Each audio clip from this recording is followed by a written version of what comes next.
Hello বন্ধুরা, আপনাদের সকলকে মায়ের আশীর্বাদ কিচেনে স্বাগত জানাই। প্রতিদিনের মতো আজ আমি একটি নতুন রেসিপি নিয়ে চলে এসেছি। রেসিপিটির নাম হচ্ছে ডিমের কারি। আশা করি আপনাদের রেসিপিটি ভালো লাগবে। রেসিপিটি ভালো লাগলে লাইক করবেন, শেয়ার করবেন আর সাবস্ক্রাইব করবেন।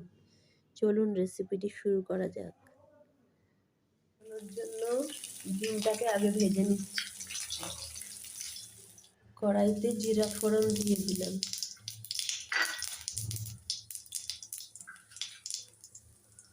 তেজপাতা দিয়ে দিলাম, গরম মশলা দিয়ে দিলাম,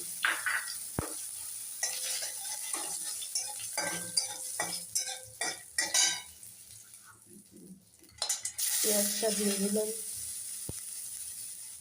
মশলা দিয়ে তেল ছেড়ে এসেছে, এবার জল দিয়ে দিচ্ছি।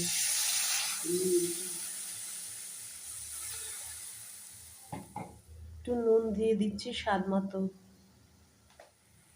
ঝোলটা ফুটে উঠেছে, এবার ডিমগুলো দিয়ে দিচ্ছি।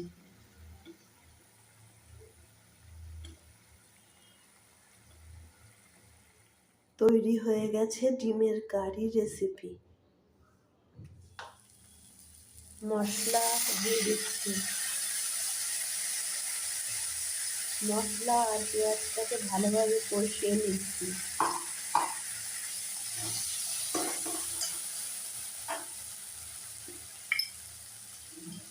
একটু হলুদ দিয়ে দিচ্ছি।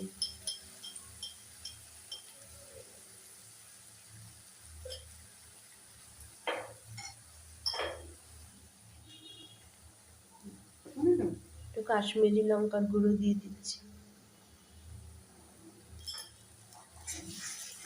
ভালো করে মশলাটাকে কষিয়ে নিচ্ছি। মশলা দিয়ে তেল ছেড়ে এসেছে, এবার জল দিয়ে দিচ্ছি।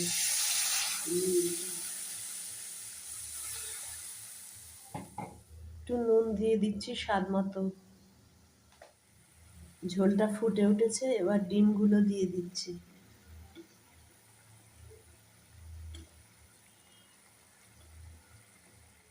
তৈরি হয়ে গেছে ডিমের কারি রেসিপি।